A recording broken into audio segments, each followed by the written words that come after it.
Welcome to Empowered, Mind-Body Inspiration. The mind is the map to wholeness, wellness, health. The heart is the key to genius and inspiration. Join me and my guests as we explore how to release and rewire into who you truly are, unique, whole, and empowered. Please like, share, and subscribe. Spiral up, spiral out.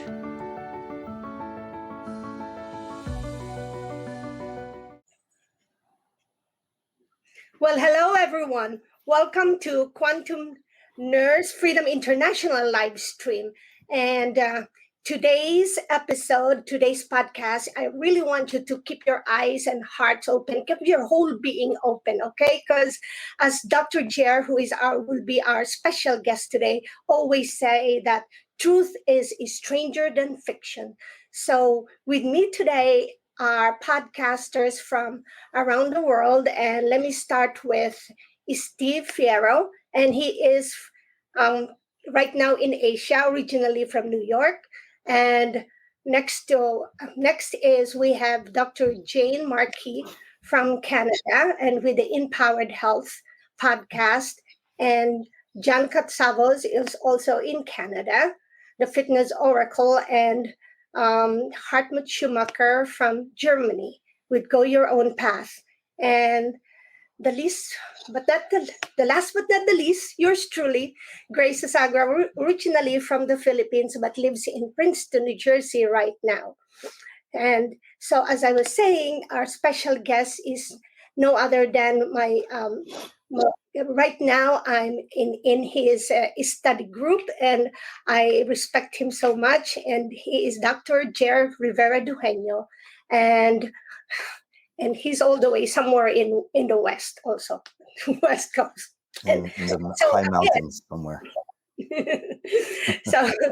so again, please be with us, and whatever resonates to you, take it. And others, you may have to let it brew and let that lead you and take you to more transformation. Because nowadays, with all the crazy things around us, things can get so confusing. And so let me introduce a little bit about Dr. Jere Rivera Degenio. He is an inventor and a philanthropist with a doctorate in natural medicine from the International Quantum University for Integrative Medicine in Honolulu, Hawaii. And Jere specializes in advanced scalar and plasma energy technologies, the quantum morphogenetic field physics, and the larger paradigm of science known as 15-dimensional unified field physics. So, these are a lot of, for me, they were very foreign. So I listened carefully and again of what Dr. Degenio has to say. He has lectured and presented his research findings at Fran Drescher's Health Summit, the Conference on Physics, Chemistry, and Biology of Water, the Best Answer for Cancer Conferences, and Autism One. And with his family, he also has a business here in New Jersey for the seniors, like the Bridgeway Senior Care Center. And for the foundation, as a philanthropist, he has the Jere Rivera Foundation, a nonprofit medical surgical autism organization. And I do know that before the pandemic, his organization used to go to the Philippines for some philanthropic, doctors visit in the community, using also the the scalar wave that he has invented. So thank you, Dr. Jere, and thank you so much for everything that you do. Welcome. Well, thank you for having me, and thank you all that are joining us from all parts of this planet. Thank you. And in addition to what I have read on academic achievement of yours, presentations, research paper, and I know you have so many papers and references, how about you please tell us from your own story of what happened to you when you have your death experience, which you yourself said it's not a near death, it's a death experience that led you to the transfer of consciousness. Please share that story. Yeah, so when people when they say near death, it's really erroneous. When people really experience death, they've experienced death to a certain degree. So back in 2000, September 10th of 2000, I had a massive coronary heart attack due to a drug overdose, and I died. I had an outer body experience. I literally popped out of my body. And it was interesting because I was hovering about maybe 2 to 3 feet at a 45-degree angle above my crown chakra, looking down at my lifeless body, because it was just slumped over, turning bluish, right, from lack of oxygen. So the moment I wondered, well, if I'm there, who am I? Because I had 360-degree awareness. I could see 360 degrees around me, but there was no physical body. The moment I asked that question, who am I was uploaded, I would say, to the unified field, what people would call God, maybe, source, whatever you want to label it. Yeah, and in that experience, I didn't see angels or I didn't see white light. I was uploaded to a field of information, so to speak. And in that field, you know everything. Everything is accessible, everything is remembered, and everything is known. So from that point, I came back. That is really fascinating, and I do know that I resonates to what you're saying, just because I can feel that in the words that you say and your vibe. It's common to say vibrations, right? So, and I am one person that if a message that's different, I can hear a perception that's different, and it comes to me. All I want is let me listen, because this must be an eternal message or a divine message. So I just keep on learning like that. Now, in this current time, and in just because we said, okay, this topic will be raising your oscillation. So for the audience, I know that we can deep dive this conversation. We may deep dive, we may go fly high, we may go around, as Dr. Degenio will say, spin forward, spin clockwise, spin counterclockwise. So be with us. So how about you start? What does oscillation really means in the base 12? Well, it's not really base 12. It's in physics. Okay. Oscillation is energy expansion or electrical. Vibration is energy contraction, holding, magnetic. So most people, even, most people in the New Age movement have that all twisted, because they're saying, you have high vibration and high vibration is good. Well, not necessarily, because if consciousness expands and the higher dimensions are less dense, that means those higher dimensions are higher oscillating. They're not higher in vibration. Higher in vibration means dense, energy holding.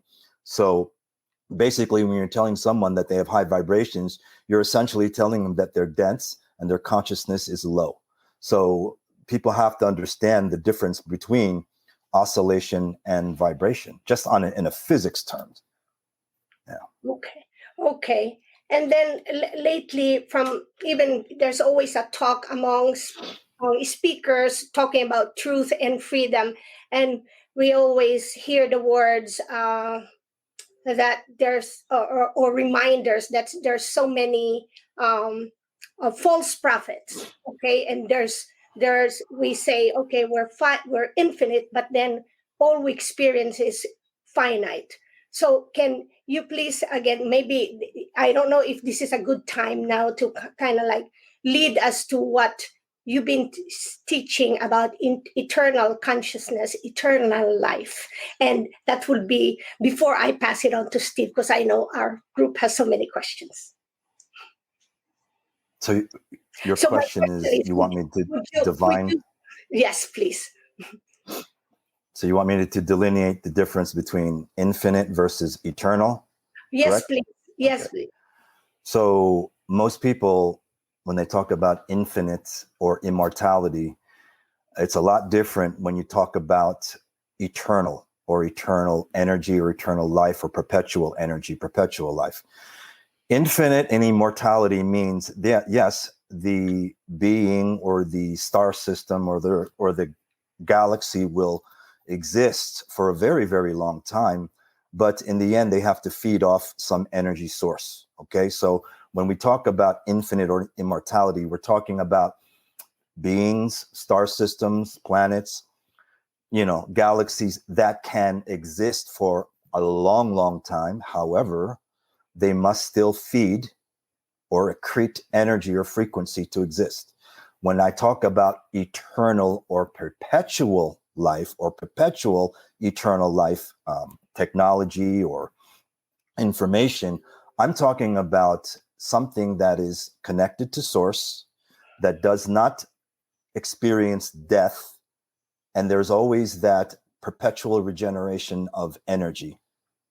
There's never a constant feeding, because we are literal energy vampires as well as physical biochemical vampires. We need to eat to survive. Everything on this planet dies.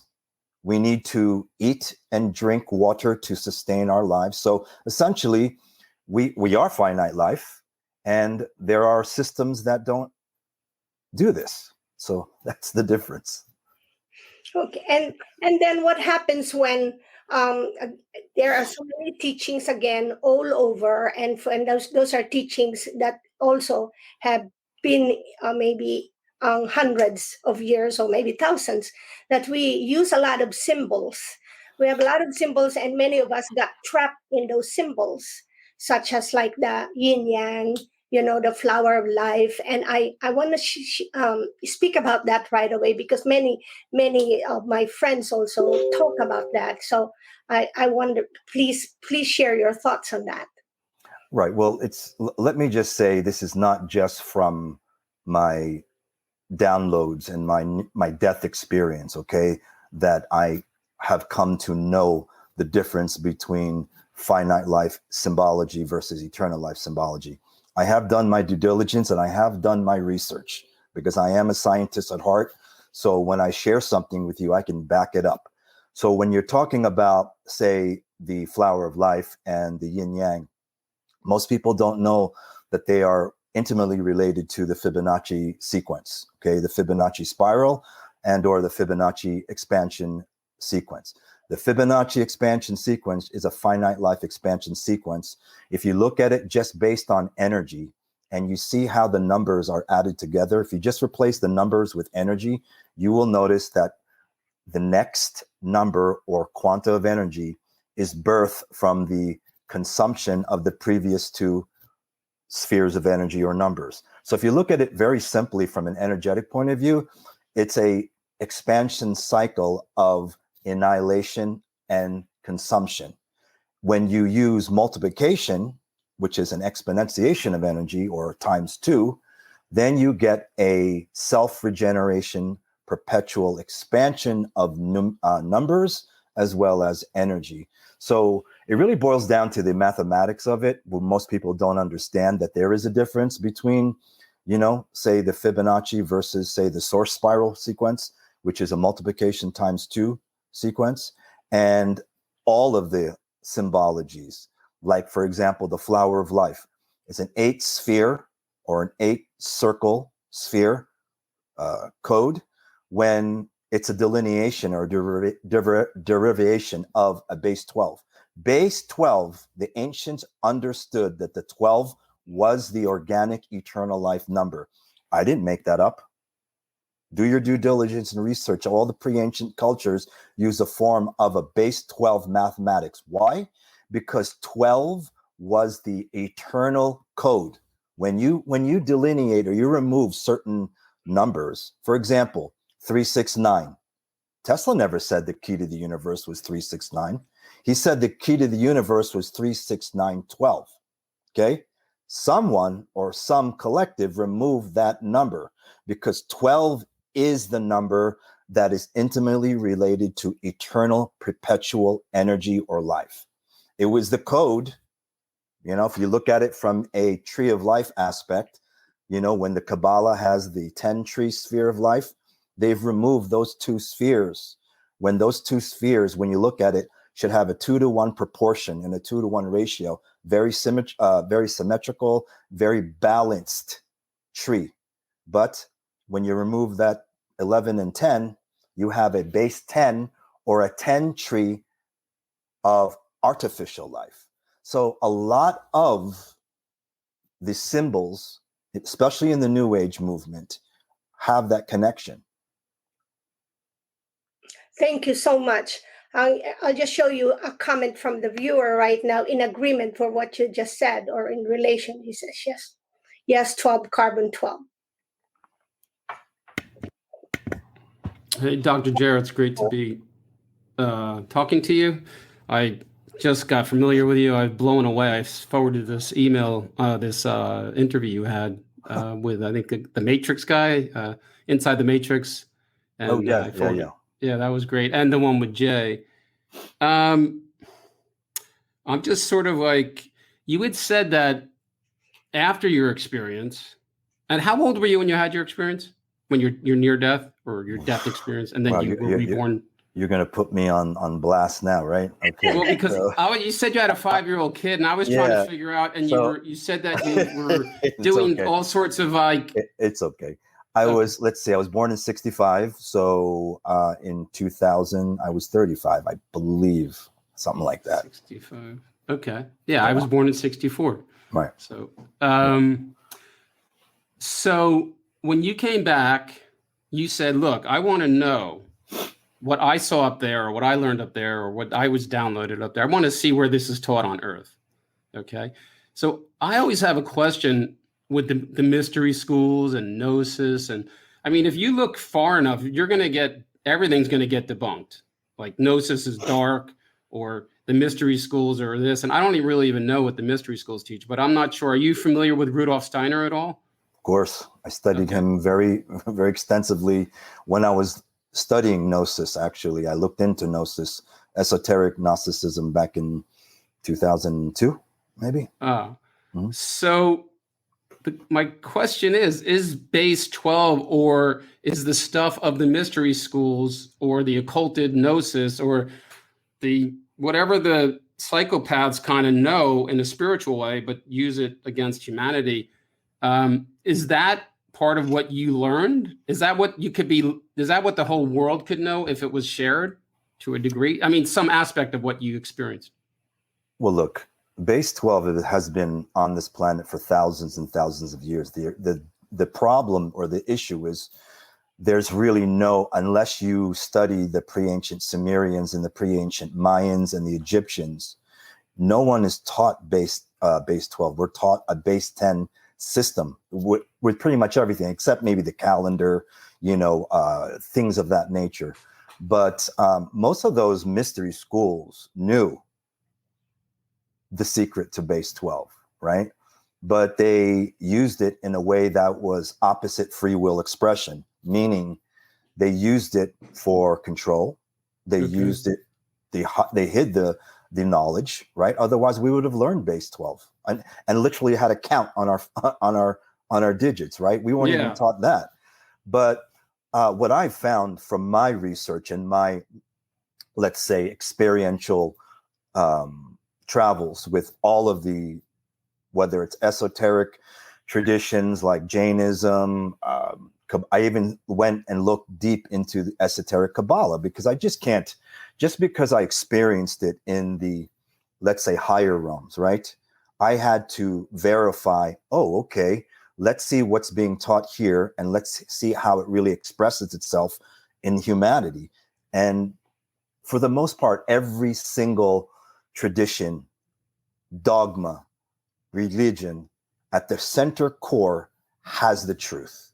And that truth is the law of love, or, that all-encompassing frequency. However, due to humans and their vie for power and manipulation, but it's not just the humans, it's the collectives or the consciousness that's controlling certain humans or Illuminati groups on the planet, right? It's not just the humans. You have to look beyond the humans. The humans they're just puppet soldiers. So I mean, these are sort of personal questions. I mean, was Rudolf Steiner and Madame Blavatsky, were they actually trying to get this occulted knowledge in the hands of the, collective populace? Look, Steiner and Blavatsky, they knew and they did their best to get this information out in the way they did. Okay, because I studied them extensively, the Philosophical Society. However, they were against it at that time. They had a lot of pushback, especially Blavatsky, because she was a woman, especially a foreign woman, and not speaking, English to the degree, grading. That was, I think, her second language. But they were against it to, let's say, reveal what they knew, right? So, if you study them and you do your research and read some of their findings, it's very interesting. It gets, I guess, well, I'll go to my next question, and thank you for answering that. So there is a guy named George Kavasilis. He's in Australia, and he said he had an experience where he sort of, he oscillated to his maximum point, and he saw everything. And he said that anything with hierarchy is basically bullcrap, So he kind of said that the Akashic record is like a state library for the hierarchy of the astral. And I've always been wondering, is that true to a degree? Well, first of all, I don't know the man. Yeah. I'm sure his experience was 1000% his truth, right? And who am I to say or challenge what he experienced? However, if he's just talking about the Akashic records and he's not talking about the Ikushik records, because there's always a polarization, there's always a magnetic and electrical spin to things. We live in materialized or manifest creation. That means there's polarization. In order for creation to exist, polarization needed to happen.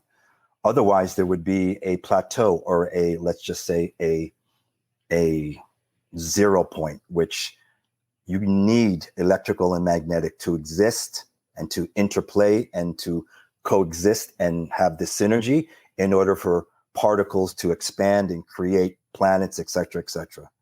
So if he's just talking about the Akashic records and saying it's a state library, does he even know that the Akashic records are the records for the parallel universe? And in our universe, we have what's called the Ikushik, Ikushik records. And this is information that is eternal life information. So I'm not saying or challenging what he experienced is wrong or right. I'm just saying what he experienced lacks the understanding of the multidimensional framework of reality and existence. Gotcha. That's all I'm saying. Yeah. And I don't know. So right. I guess I'm so jaded. I just think, this whole idea of as above, so below, which I don't really fully even understand, is I just feel like there's a control mechanism in the astral. If you're not, I guess oscillated to a certain degree, or you're really believe you're only human. So that kind of blew me away. And it just sort of was very disturbing to know that, after when you die, you could be manipulated. Well, yeah. So let me go back to what he said about there's no hierarchy to existence. Well, that's absolutely erroneous. Okay. There is a hierarchy because everything steps down in creation. Consciousness or source steps down into matter. So the fact that he would even say that tells me he doesn't really know too much. I think what he was saying was that you have to get above the hierarchy of the playing field to really be in the integrated field. But maybe, I don't know. Yeah. But you're saying it doesn't really make sense. Yeah. Another question that came to me was, if you use the Rasha and the base 12 and you hemisync your brain hemispheres, which I think most of us are very left-brained due to the programming, this is kind of, there's a lot of talk about shadow work and you got to do it. And there's no way for you to expand, or, you got to go through the shadow or the dark night soul stuff. Can this sort of, get you past that without having to maybe take ayahuasca and stuff like that? Okay. So I am not a big fan of ayahuasca because of what it does, to your higher DNA strands. Okay. It literally compacts the lower strands by opening up all of the higher strands. And when you open up the higher strands or your higher chakras, that high oscillating frequency, your lower DNA strands, if they're not opened in a sequential order or they're prepared, right, they will compact. They cannot stand the, let's say, weight of that high oscillating frequency, and you will crush you will do so much damage to your lower DNA strands that people never really come back to reality sometimes when they do too many ayahuasca journeys. So let's move on from that. Yeah, that's cool. In terms of the Rasha is designed to communicate with your DNA. That's it. Okay. It does it through using the magnetic vector of the scalar field. Scalar energy is the primordial substance that the cosmos was created with. Okay. Nikola Tesla understood this. A lot of the scientists from the 1900s and earlier understood the ether, which was also mistranslated. It should have really, ether and scalar energy are synonymous, as well as morphogenetic fields. So when you can reprogram the morphogenetic field of your DNA or a cell, which everything has this form holding energy field around it, whether you're a grain of sand or a star system, has a morphogenetic field. And this field holds the instructional blueprint of that matter. So when you can send information in the language of the, let's say, morphogenetic field, you can literally program. And I didn't make this up. Scientists a lot smarter than I have came up with this. All right. And they've proven that our DNA, primarily the intron DNA, the non-coding for protein genes, the 98%, right, that science erroneously calls junk. People like Professor Dr. Konstantin Meil from Germany proved a long, long time ago that the DNA, the intron DNA, sends and receives information via the magnetic vector of a scalar field. Okay? Look him up.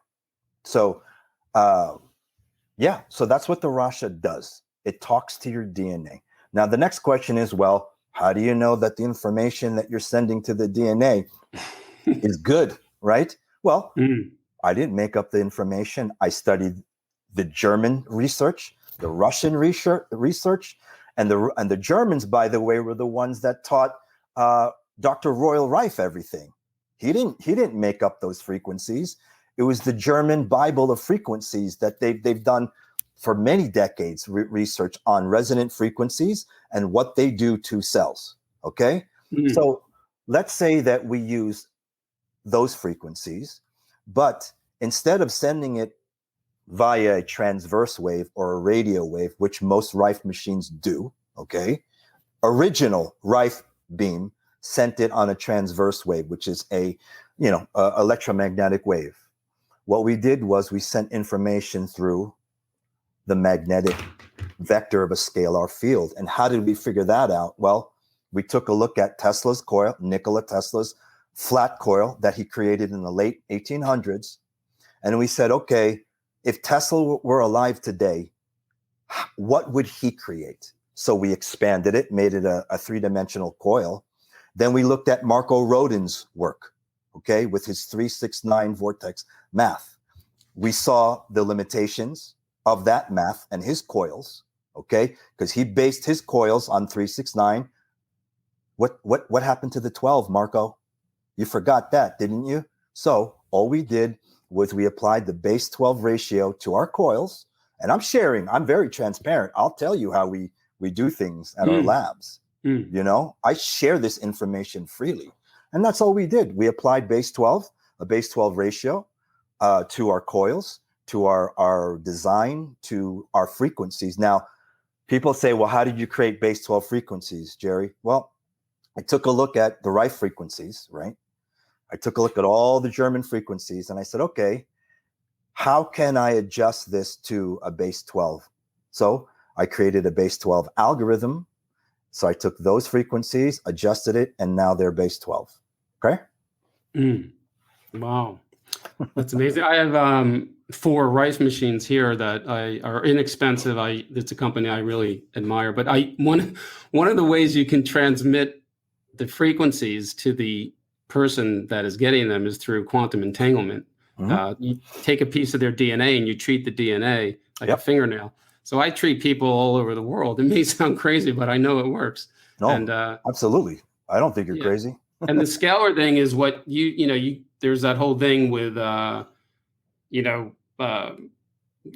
there's some element to quantum entanglement, right? Of the scalar of the whole ether, and there's but everything has to be at the same harmonic. Is that right for quantum entanglement to happen? Well, look, quantum entanglement is nothing more than scalar energy, and it's how it works and how it functions, really.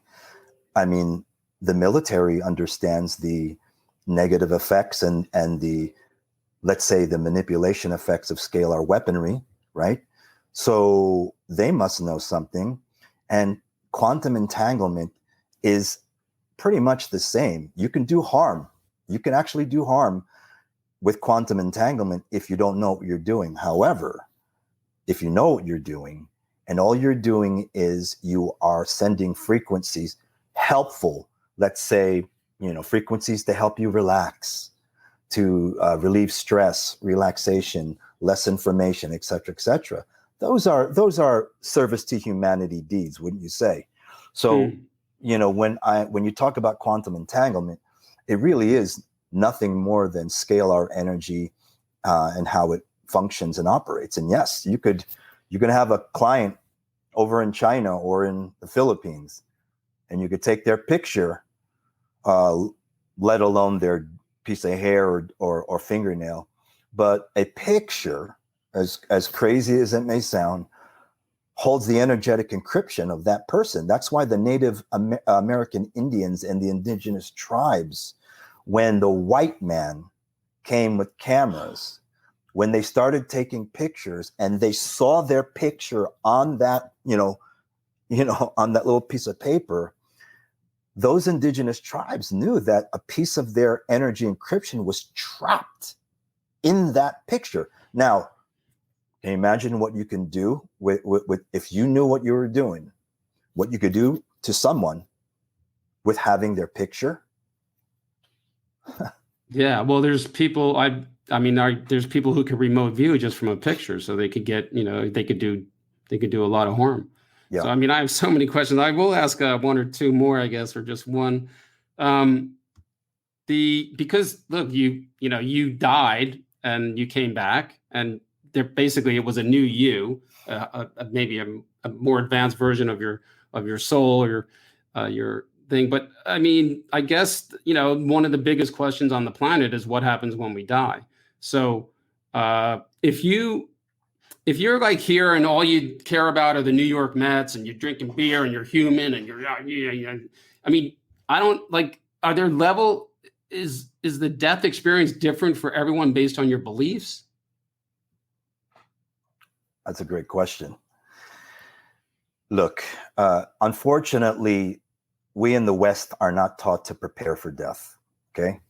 And that's something that has to shift, because people in the East understood and understand that death is nothing more than a transfer of consciousness experience. Okay. We birth in, it's a transfer of consciousness, and we go through a transition process, which is erroneously called death. And that's just a simple transfer of consciousness experience.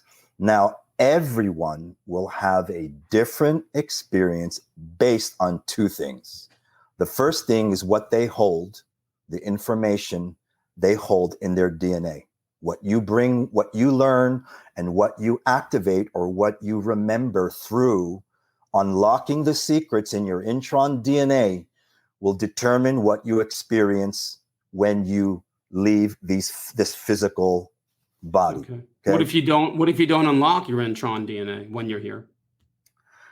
well, then your consciousness is phase locked into this realm, meaning, and you're, okay, so when I say phase locked, it means your consciousness is bound to your physical cells. That's why there's been this push for burial throughout the ages. And I'm probably going to get some pushback here, but you want to make sure your body's cremated, because cremation will make sure that your consciousness that is phase locked within the physical husk of your decaying body will be released. That's the first thing. Okay, go on. Yep. The second thing is your belief system will dictate also what you experience, okay? Because let's say, you know, I'm Islamic, and I believe that when I die, I will have X amount of virgin wives waiting, 72, whatever, right? Whatever number it is, waiting for me. And that's all I'm praying to Allah and everything. And on my deathbed, the last thought that I'm thinking is those virgin maids. You will create that your thoughts are scalar energy. Okay. So that encrypts into your morphogenetic fields, and you will create that. Okay. Likewise, if you are Christian or Catholic and you want to make sure that you see St. Peter at that front gate of the gates of heaven, and St. Peter's letting you in, oh, you're in, Steve. And that's all you want to go and experience. Make sure you make it through the gates of heaven. That is what you're experiencing. Now, it's very important. I'm not saying that that's right or wrong. What I'm saying to you is this. Ask yourself why the ancient cultures put so much emphasis on star systems and getting coordinates of star systems, like, you know, winter, summer solstice, looking at the little holes and looking at where Sirius is, where the Pleiades is. Start to research why they were looking at those star systems and coordinates, okay? Because they understood that we all came from the stars, okay? We weren't mass dogmaed into thinking, oh, okay, we were created by some creator and, you know, we're going to be judged, et cetera, et cetera. The pre-ancients understood that we all descended from the stars to some degree. Every single, you talk about the Hawaiians, you talk about the Dogon tribe, you talk about the Aborigines. I don't care what indigenous tribe, they all, including the Navajo, okay? They all understood that we came from the stars. So I invite all your listeners to do a little due diligence and ask the question why. Wow, that's awesome. Yeah. Just real quick, can you tell me, I remember these Native American Indians in Canada who were separated by the elite, and they were, long story short, they somehow got their rights back, and think their parents died or something, or their children died, and the elite wanted their death certificate, and these Indians knew not to give the death certificate because they felt like it somehow was another contract to feed off to soul harvest. Is there any truth to that, or? To soul harvesting, yes, but to what you're talking about, these death certificates, I don't know. Okay. That's fine. Well, listen, I could talk to you for hours. Very fascinating. We'll look at the Rasha and hope to see you again. So I'll pass you on to Jane. Good. Great questions. Thanks, Steve. Hartmut, are you pressed for time? Do you want to go next time? Just asking. No. It's okay. All right. Yeah. Thank you so much. I'm enjoying this incredibly. And where do I start? You know, sometimes on this planet, when I've experienced great stress or depression, I have found that I will ask the right question, and it's always, how can I help? Why am I here? You know, and in the next day or so, I get filled with this energy of love. And I feel like I oscillate differently. And then the answers come. What is that connection in your your knowledge of our energy bodies, because you talk about the dark and the light energy bodies and the different fields. And then I also want to know how it connects to your technology that you've developed. Okay, well, thank you for that question, Jane. What you're talking about in my, let's say, reality is, I'm hearing an echo. Okay, all right, okay, that's good. Is your connection to your higher aspects of you, okay? We all have levels of conscious identity at higher dimensions or higher oscillating realms. So when you share what you just shared about getting that knowing, you have that direct connection to you at those higher levels, which a lot of people should cultivate. So that's amazing that you have that. Yeah. And what was the? Oh, the oscillation, like it feels like a very high Yes. Heart energy that happens, and how that's connected to your technology. If there is a connection to that heart vibration. Okay, so when we talk about vibration in the heart, okay, there has to be a direct connection and link to the brain or the mind, right? There has to be that head-heart connection. And the reason why I just say this is because when people only open up their heart, they're opening it up to the fourth dimension, okay? Because the heart is connected to the heart chakra. The heart chakra is connected to the fourth dimensional astral fields. Now, the fourth dimensional astral fields are a compromised set of fields, meaning there's a lot of possession going on there, infiltration, et cetera, et cetera. What you are really more talking about is connection with the heart to source. Okay, that's a completely different, let's say, delineation. Okay, so I just want to make that difference. And with the Rasha doesn't go directly to the heart. The Rasha talks to the morphogenetic fields through the magnetic vector of the scalar field. So, the morphogenetic field, the heart has a morphogenetic field. So maybe that's what you are correlating. The Rasha talks to not just the heart, it talks to every single atom and cell, organ system of not just your body, but your cosmic anatomy. Okay. So the Rasha is primarily a communication device that talks the language of consciousness. The language of consciousness is scalar energy.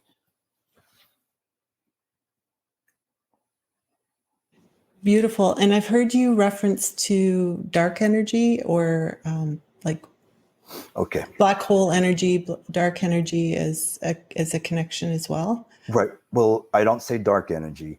Everyone I say dark matter body. Right. Dark matter. Sorry. Yeah. No. It's okay.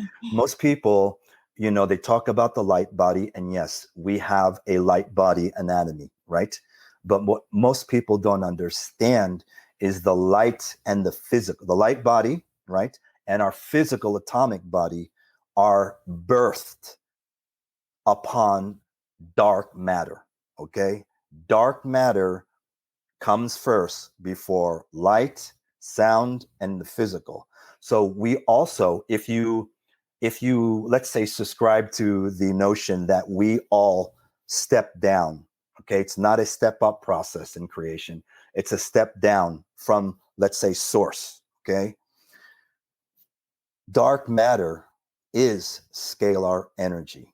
And we all have a dark matter or scalar energy body, which we weren't taught that. But the military understands that this physical body has a scalar body. That's why it's easily manipulated through scalar weaponry. So dark matter, when I talk about dark matter or your dark matter body, I'm talking about the body that has the ability to change any mutations and distortions, or let's say self-heal. It has that ability once you connect to your dark matter body and you know how to work with it. Right. So it's powerful stuff, very healing. Yeah, it is. Yes. And Steve mentioned something, and you mentioned it briefly about soul harvesting. And we've heard about service to self, service to others, the great harvest. Do you know anything about that? About soul harvesting? Yeah, yeah. I do, but it's not what everyone thinks. It's not what's being put out there in the New Age movement. Yeah. Sure. Are there souls that are being, let's say, harvested for energy consumption? Yes. But when we talk about soul harvesting in our context and in an eternal life context, we're talking about beings and souls that had a particular energetic seal placed on their DNA, okay, to cap, let's say, from the fourth strand DNA and above, in order to make sure that there wasn't a interbreeding or digression in genetic hybridization. And I'm talking about, 500,000 and more years ago. So soul harvesting has to do with those beings that held a specific energetic seal in their DNA that were gathered, okay, or harvested so that they wouldn't contaminate the original human population that was seated on this planet. Two completely different, definitions of soul harvesting versus the soul harvesting that is legitimate and going on if you don't activate your DNA enough so that when you do experience death, you have the choice. You have the free will choice to decide where you're going. Okay? I hope I answered your question. Oh, no, it's just such beautiful information. And where should we ask where we go? Like I have been aware of that when you pass on, you should look around and determine where you want to go. Yeah. Fantastic question. Really, really. These are great questions. Grace, you have a great panel here, really. And I don't say that lightly. Okay. You have to really know who you are and where you came from. That's the first thing. Most humans don't even have a clue who they were before they birthed into their mother's womb, right? So the first question would be, let me research different star systems and the races that are there or that, have originated from there. For example, let me research the Pleiades star system. Let me research Lyra. Let me research Sirius A and B. Let me research the Andromeda galaxy. If you start there, you will start to either have a resonancy with those star systems or not. And here's why I say this. Because if you don't know where you're going, okay, if you don't have a plan, that's like saying, hey, Jane, I'm going to invite you over to, let's say, Tahiti. Okay. You maybe have never been there before, but here, come to Tahiti, but I'm not going to tell you where I am. I'm not going to even tell you an itinerary. You don't even book your flight nor hotel. Explain to me how on a 3D level, you are going to get to Tahiti. You won't get there. So likewise, why don't we prepare for the greatest journey that our consciousness will experience in this incarnation? And that's just, figure out where you want to go. And that goes with research. Do I resonate with, say, the Kantarians from the Sirius B system? Do I resonate with the Syrian blues, right? These are things you must start to research because we all come from one of these, let's say, systems. Okay. It's very important to start looking to, when I do my meditations, I don't do it inside. I do it outside at night. So I start looking, and I have a very strong affinity to the Andromeda galaxy. Why? One, it's the nearest galaxy to us. Two, the Milky Way actually came from the Andromeda galaxy. It actually split off. So, and this is all you can research. This is proven. and I connect to myself that is currently stationed on one of those planetary bodies. Right? And I felt very strongly that it's time to go home. So Prepare. yeah, And yeah. it's not a fearful process, everyone. Make no mistake about it. The last thing you look at, if you were to die now and your eyes were open, you would see me. Like it's like a Polaroid. It goes and it stops. Motion stops and that Polaroid sets in. Okay. So when that Polaroid flashes and last thing you see is me, you'll pop out of your body and you're like, oh, okay, this is what true freedom is like. So start to know that death is not fearful. The reason why people are in fear is why? Because the fear of the unknown. We're not taught that we are consciousness. We are not taught that consciousness or energy is our innate nature. That is what we were. So, yeah. And I'm not saying suicide, okay? I'm not talking that. That is completely different than preparing. Why don't you choose when you want to transition? Choose whether you want to go up to a beautiful lake and a beautiful European mountain and transition that way, or go to a beach with a coconut tree on a white sand beach and do it that way instead of succumbing to disease. Okay? Beautiful. I want to ask one more question about our DNA and how it has been changed. And I've read some about the Anunnaki and that they did mess with our DNA or dumb it down at one point. But do you have any more information on that? And then I'll pass it to John. Yes.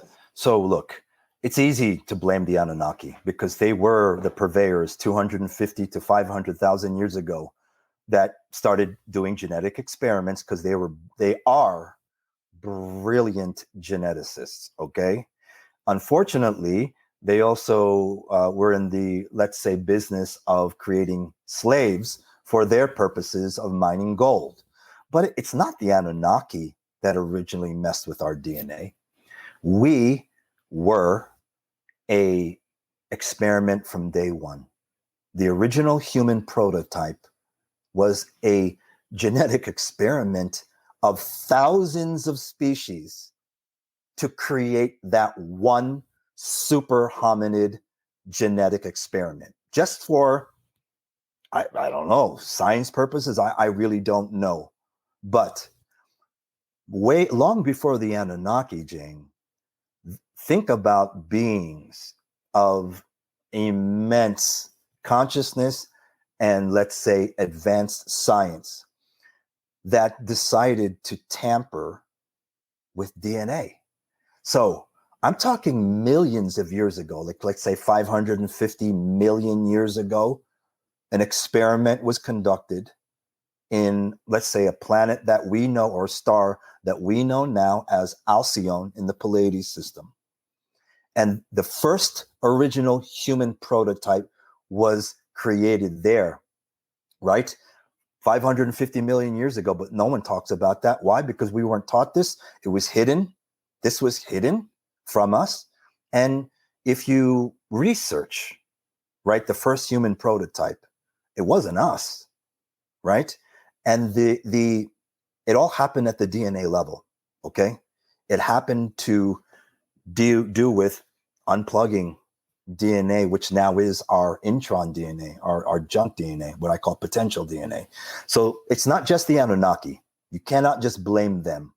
It was beings that are much more, let's say, bigger in stature in terms of collective consciousness that decided to create the first original human prototype known as the Turinicium. Okay? So that's what I can say about that. But we can't, it's easy to blame the Anunnaki because, you know, there's a lot recorded. And sometimes that's only as far back as many get, right? So I just love the information you're sharing. Thank you so much. Well, you're welcome. Brilliant. Well, you look into the Dropa stones. Okay? The Dropa stones, just research them. How do you spell it, hon? D-R? D-R-O-P-A. Okay? Now, I'm not saying the information you will find there will be at this level, but what I'm telling you is the Dropa stones, or discs, whatever you want to call them, they hold a history, an extraterrestrial history that you'll find fascinating. Yeah. Okay, thank you. Yeah. Thank you so much. Before John, before John asks your question, I thought I kindly asked if I could interrupt him by just showing the two questions from a viewer, and he said, "Ask."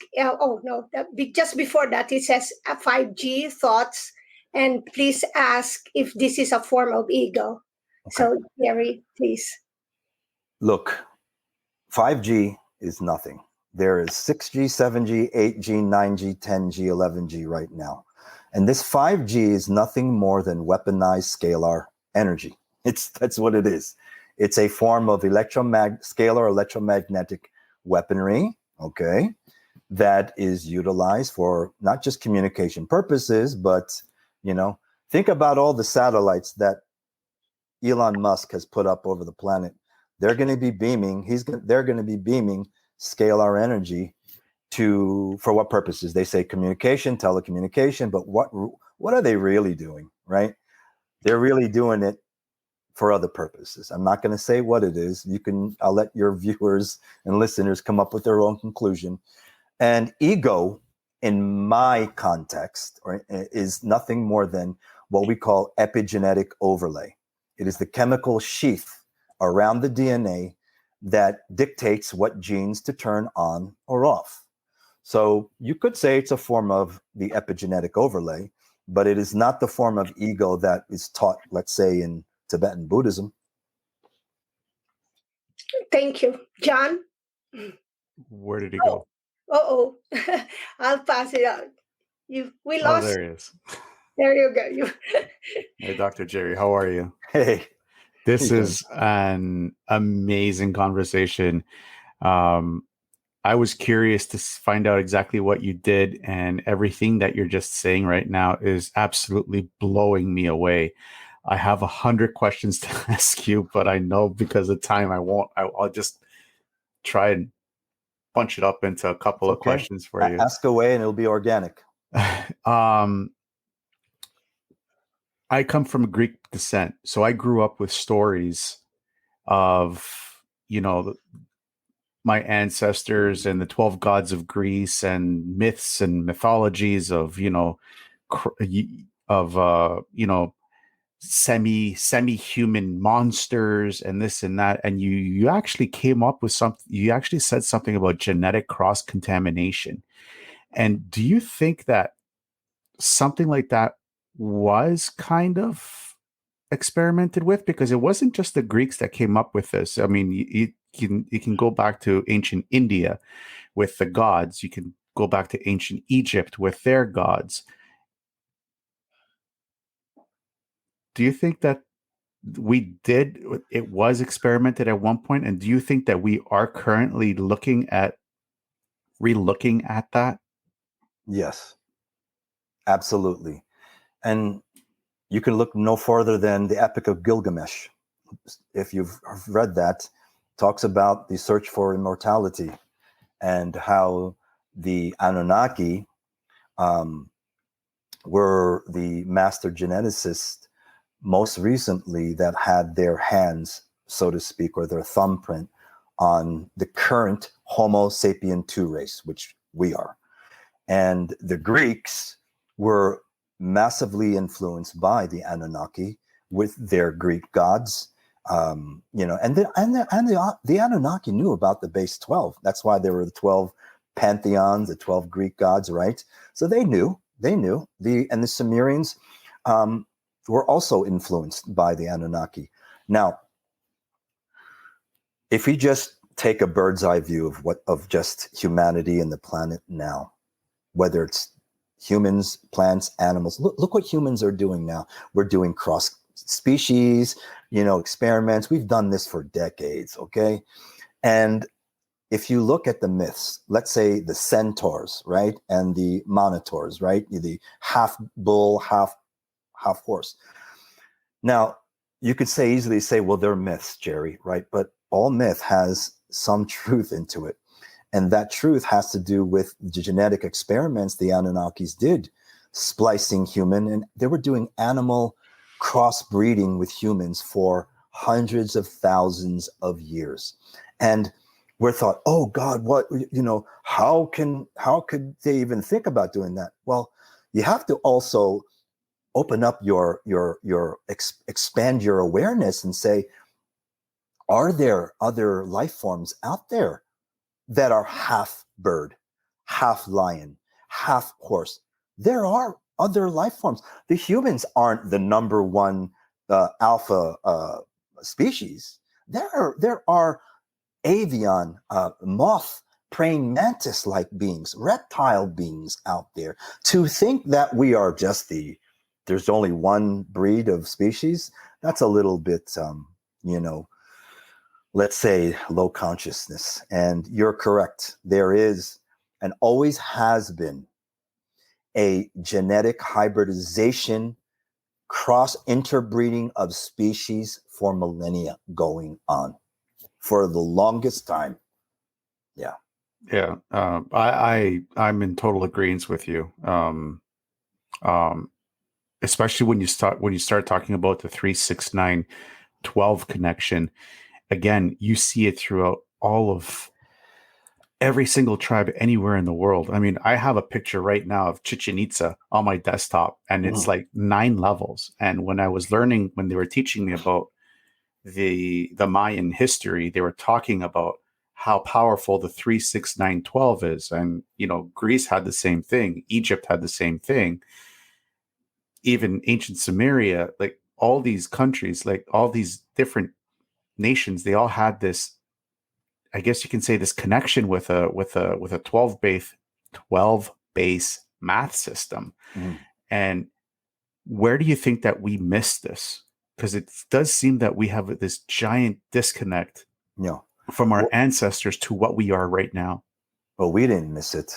Let's just say there was a group that knew, in order to control humanity, the easiest way to control a collective is by not telling them the truth and twisting it and using disinformation. Oh, well, that kind of sounds like what's happening now, isn't it? Like what we're going through now. But what your listeners can all just remember is it's not the end. It's not the end just because we weren't taught base 12, and how dare these groups, not keep this from us, right? It's about becoming self-empowered. It's about, doing your self-educational process. It's about taking your power back. Really, that's what it really boils down to, and not drinking the Kool-Aid that we have to die, and that's the end of our existence once we die, Again, that's another thing that I wanted to talk to you about. Another thing that we have as a culture is that when we die, we never call it death. We always wish them a good journey into the next world. And again, that's one thing that I think that we carried over to from our ancient ancestors. Just the story has changed of where we go. Indeed. So I really, really like the whole fact that you're talking about is it's not the end. It's just a journey to another existence. Now, I don't like the word death myself. And how you use death experience, did you mean like the next life experience, the next transition? I think Yeah, I mean, I usually use the word Bardoa, but most people don't even know what that word means. So I had to use something that people understood, and that's, the erroneous death word. But, I just feel it's important for people to not get caught up with the fact that, hey, someday I'm going to die. Well, no, that's not true. You choose when you want to transition. You choose how you want to experience that amazing journey. And that's the whole thing. From early on, we weren't taught to even talk about that word death, right? Oh, you can't talk about it. You talk about that in religious school, and no. But many Eastern cultures and indigenous cultures, they see that as a amazing transformation, right? So I think, most people should start to adopt that perspective and know that it's not the end. Let me share this with everyone. When you go to sleep at night, everyone goes to sleep at night. That is a mini death experience or mini consciousness transfer experience. So if you really want to know what this quote unquote death is, go to sleep at night. Try to remain fully awake. As your physical body falls asleep, do your best to remain awake, meaning your consciousness remains awake. And at that point, as your body falls asleep, your consciousness will pop out of the physical body, and you've experienced the transfer of consciousness experience. Yeah. That's awesome. One more question, and I'll pass you on to Hartmut. You said also something about stepping down to matter. Mm-hmm. Is matter the final step? Final step of what? The transference from the collective, I guess you want to call it, transference energy, your soul from path from, I'm Christian, so I'm going to use heaven, from heaven to here, like you said, like this, it's like a pyramid that it comes down kind of thing. Is matter the last step, or is there another one, or do we get plugged into the very top back to God or the connector or whatever, the universal experience? Well, physical matter is just but one, right? It's one form of consciousness, right? So when I say consciousness steps down, because no one really talks about how physical matter is formed, how consciousness turns into matter. And consciousness steps down, meaning if you were to put the whole consciousness of the universe into your physical body, guess what would happen? It's called spontaneous combustion. The physical cells cannot hold that great degree of high oscillating frequency. So physical matter is not the end. It's not that's the goal. No, physical matter is just but one form of consciousness experiencing itself. So the idea would be to reconnect to the all oneness. You want to call it God, you want to call it all that is. That's the goal, is to connect, but in the physical body. And that's what many traditions call self-realization, self-enlightenment. But you don't have to go to a cave in Tibet and meditate for 30 years to do that. You can do that now. Right? Thank you so much. I got so many other questions, but You're welcome. I'll pass you on to Hartmut. Okay. Dr. Jere, is really mind blowing, this conversation. I really appreciate it, because I work also in biological resonance therapy as a salesman, and for this reason I know this little bit of stuff.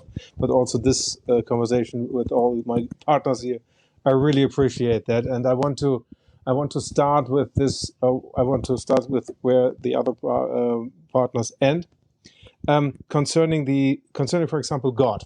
Yeah, the problem is because of the Anunnaki and because of the history which is in our DNA stored because of the experience, the word God is, let's say, many times misused. And we have a matrix on the Earth, and we have also an astromatrix. So the situation is, let's say, it's only a feeling, but let's say the astromatrix has only 20% of the universe, and we are working with this within this 20%. And the question I asked myself anytime, how can I get out of this astromatrix? And I got the idea to do it by definition, by saying, I pray to God, the creator of all universe and creator of all life within all universes. And the interesting thing is, in that moment, I got a complete different kind of energy. And if you talk about black matter, is this the astro matrix, or is this really the core? Okay. So first, let's define what you are saying when you're talking about the astral, ASTRAL, astral matrix, correct? Yes. Okay.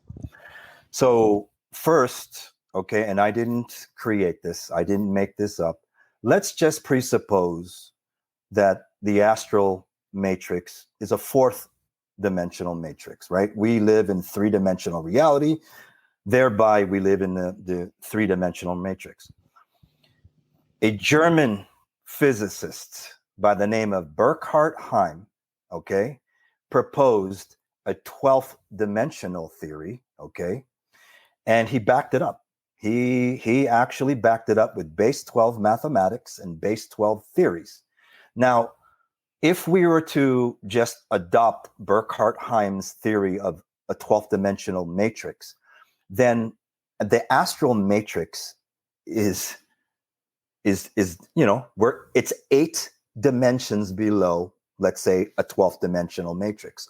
So the goal would be to at least get your consciousness back online with you at that 12th dimensional matrix. Okay, Hartmouth, we all came down, I'll say it again, from, let's just say, the unified field of source consciousness, all that is, God, whatever you want to label it. But it's so big, to get it into physical matter, we need to leave parts of ourselves at those levels. So when I talk about dark matter and our dark matter body is the, let's say, bones or the skeleton of everything, okay? So the goal would be to bypass the astral matrix, because if we can get to that D12 matrix, which no one talks about, everyone's talking about 5D, 6D, 7D, just research. Scientists a lot smarter than us came up with these theories and they backed it up. So, okay, let's think, okay, well, what would we be like at the 12th dimensional matrix? We wouldn't be carbon-based, we would be a liquid light based consciousness, yeah? And these are something that I invite you to research, which Burkhard Heim talked about. And it's not just him. There are many, many other scientists that even today talk about their theory of 11 or 12 dimensions, right? So once we start to teach ourselves, or we start to define, oh, what would a 12th dimensional matrix be like?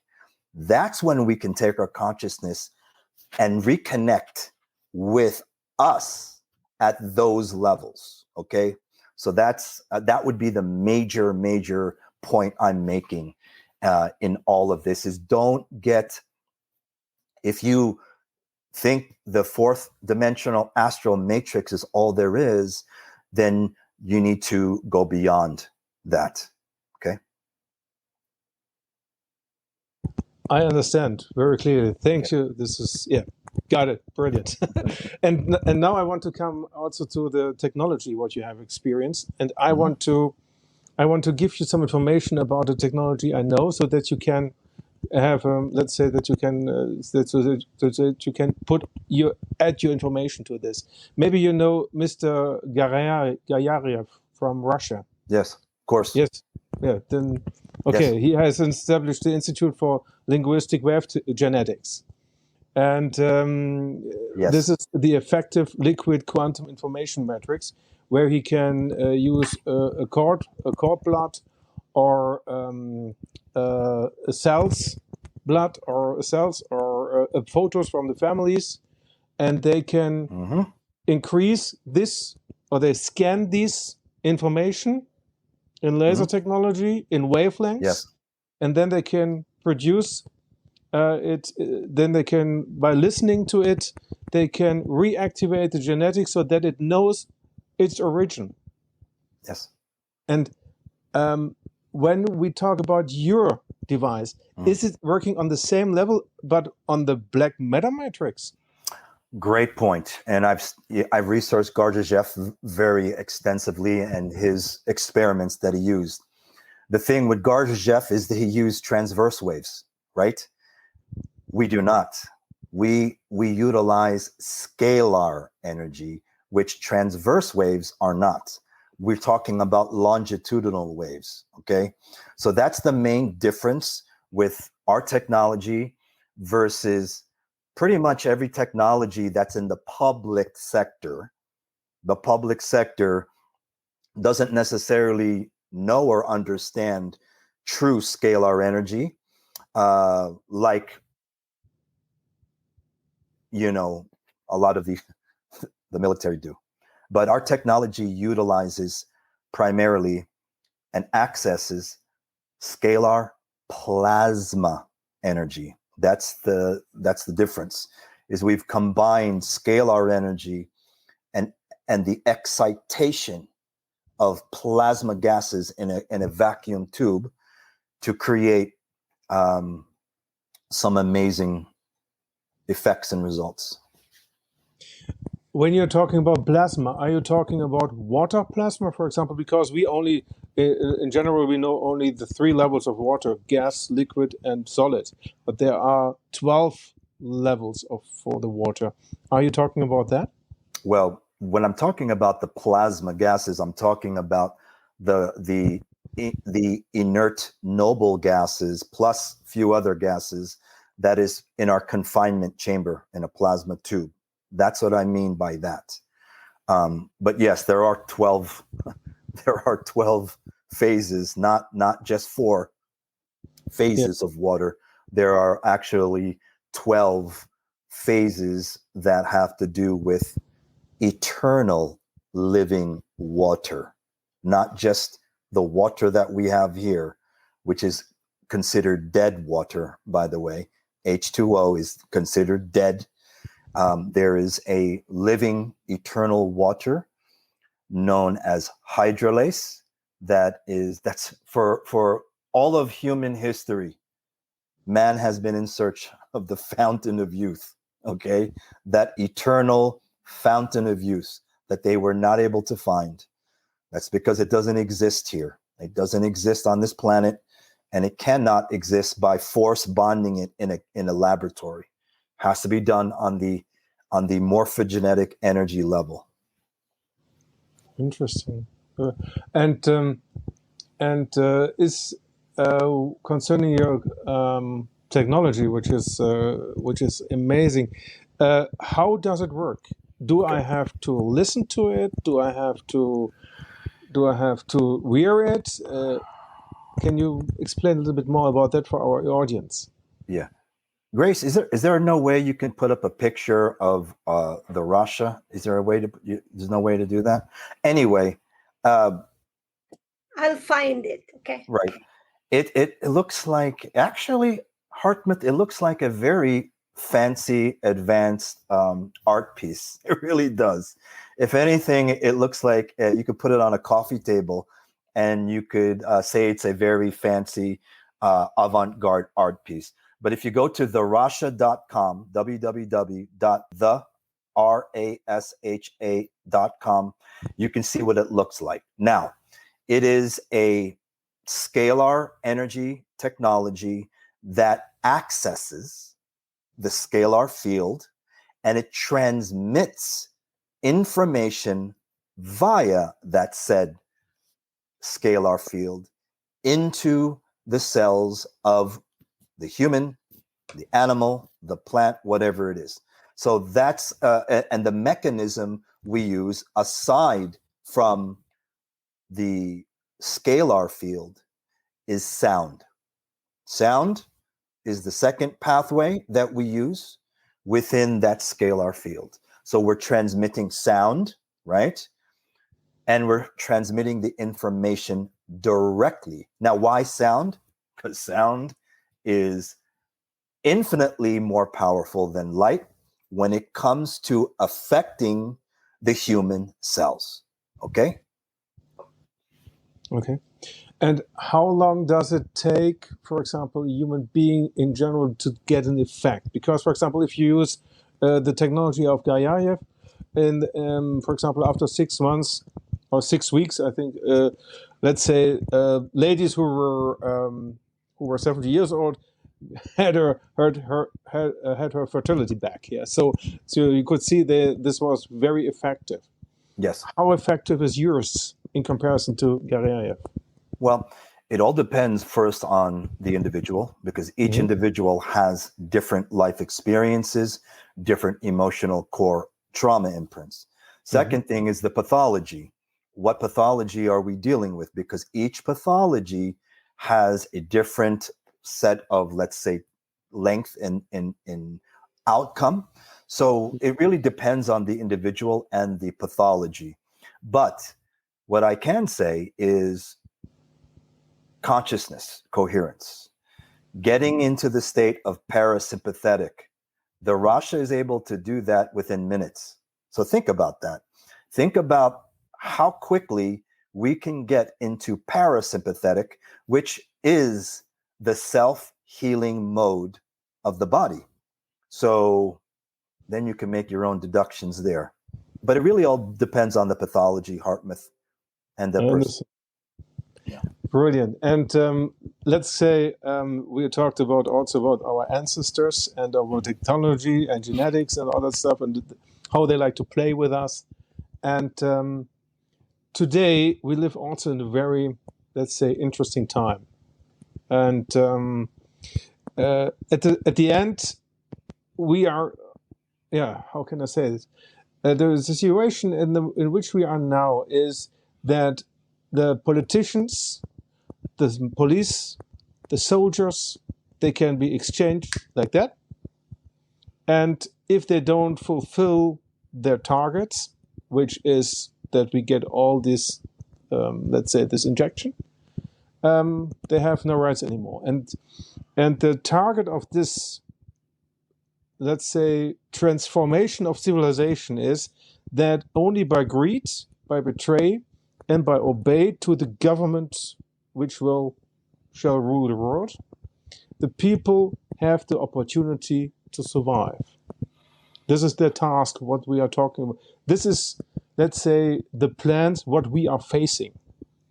And there is no empathy. Yeah. And you say love is everything.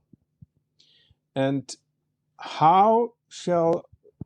what is your advice for the people who are listening to us right now to manage this situation? Because on the one hand, we have a machine.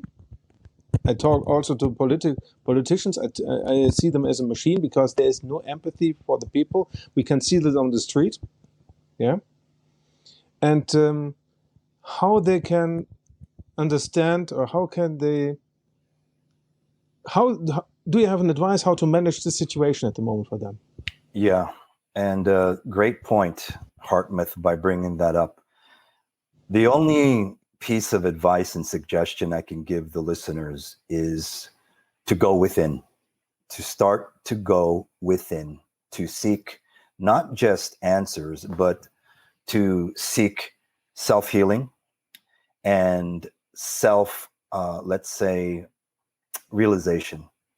And I say this because if you go inward, you're going to start to ask the questions that really matter, like, where am I going once I drop this physical body? Where do I want to prepare? These are things that you can do. I know there's a lot going on right now on the planet that has to do with everything you talked about, and that's just a fraction of what is going to take place. What do you think humanity is going to do when mile-wide ships, albeit extraterrestrial or man-made, start to pop up and materialize over major cities? It's going to happen. It's just they're there now. If you have certain glass refraction technology, you could see they're parked. But our eyes, the visual spectrum, cannot see that. Okay? So think about that, and think about what humanity is being processed for. So the goal would be, one, take back your empowerment in terms of choosing where you want and when you want to transition. That is the most freeing, absolute freeing thing a human being can experience, is not being in fear of death. That's the first thing. And you can do that by simply going within. Do something that relaxes you. I don't care what it is, whether it's you can play chess or you can meditate, you can go garden, but do something that tends to your own consciousness garden. Don't worry about what's going on the planet, because if each person can do that one at a time, then they can affect the greater population by just doing that. So that's what I can say. I don't know if it made any sense, but It makes a lot of sense because it reduces the fear. It's also the reason for the fear concerning death, because our brain is switched off to 97%. yeah. So we only use here on this consciousness, on this planet, not 3% of our consciousness, and this is the death experiment. Yeah. Well said. And no, it was a real pleasure, Dr. G. Real pleasure talking to you. Thank you so much. I thank you all for your time and your questioning. It's amazing. What a group of individuals. Thank you. Steve? I think I was going to say, okay, well, that was amazing. My question was, I was busy getting the Rasha image. I was going to say, do you think on September 10th, 2000, when you had your death experience, and you said, "Who am I?" and you were sort of catapulted right to, the unified field. And I guess there's so many other levels you can go when you cross over based on your beliefs and your knowledge, and as you've prepared. I guess sort of two questions in one. If you had taken those drugs, did those open up? Did those help open up your DNA so that maybe you got to the unified field? Or when you cross over next time, can you, once you go high up, can you come down and say, hey, all you people who didn't make it to the unified field, I'm going to come hang out with you. Like, if I'm on the other side and I'm not up in the unified field, can you come hang out with me? Like, do we see each other? Does everyone see each other? Or there's different levels of death and some go here and some go there? Yeah. So let me address the first part. The drugs that I took were not mind-altering drugs. These drugs were, let's say, intimately related to overdosing and heart attacks. Okay. So they were, mainly, the recreational drugs, not the mind-altering drugs. Okay. I just took a deadly amount of them. So when I talk about being uploaded to the unified field or God, at that time I didn't have any preconceptions. I didn't have any set beliefs. At that time I was an addict. I was a sexual abuse survivor. Didn't know how to handle that for most of my adult life. As a child at 9, when you're sexually abused repeatedly, you when you go through life, there was no, at that time there was no help centers, right, for people, and you see it nowadays with the what's going on with the the religious whatever priests or churches. You see the level of sexual abuse that has taken place over decades. So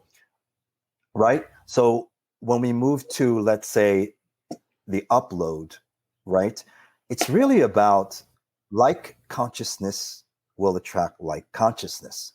Like energy will attract like energy. So if you are oscillating your consciousness at a certain level of oscillation, those that oscillate at that same frequency, Steve, you're going to see.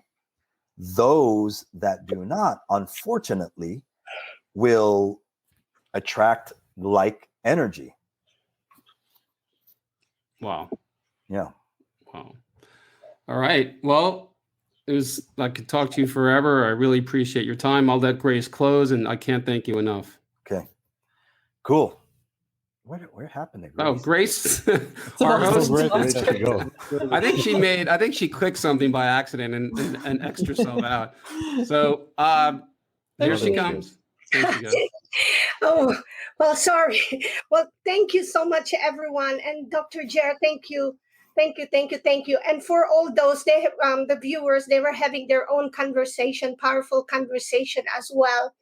And so, if Dr. Jere, can you please tell them about the Bioregenesis University and whatever upcoming programs you have, the schedule of your podcast, or, because as you see, a lot of people are hungry I'm hungry and ready and ready to really learn the real ones. Okay, please. Yeah, sure. So, because everything is online these days, for the most part anyway, who knows? Hopefully it goes back to normal. But yeah, I decided I decide. It was a collective decision to get these eternal life information, mathematics out to the world. So I started an online, self-educational, eternal life principled university called bioregenesisuniversity.org. It is a university that is founded by my ministry. Okay. I don't play the normal accreditation game. If you want to do that, you can go to Harvard. Okay. That's not the game we're playing here. The game we're playing here is eternal life principles and informations that we weren't taught. It is actually sharing techniques and information so that you can remember. Because most universities teach you what to think. They don't teach you how to think. Believe me, I know, because I went to normal university, right? Like most of you may or may not have. But yeah, that's what Bioregenesis University is about.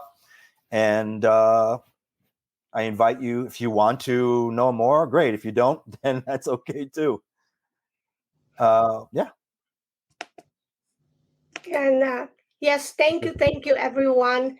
And I signed up.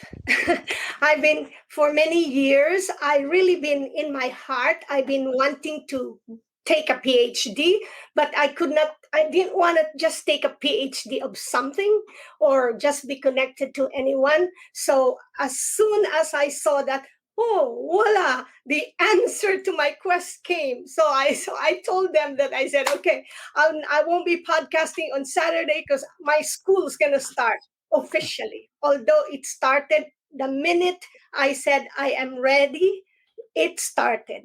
So Right. Thank you. Right. Yeah.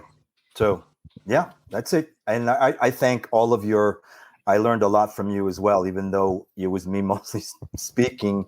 There was a lot of transmissions going on from each one of you, consciousness wise. And I thank you also for your questioning and your participation today. So thank you all. And thanks for having me, Grace. You're welcome. It was really a pleasure, Dr. Jere. Thank you so much. All right. Bye-bye. Bye-bye. Thank you.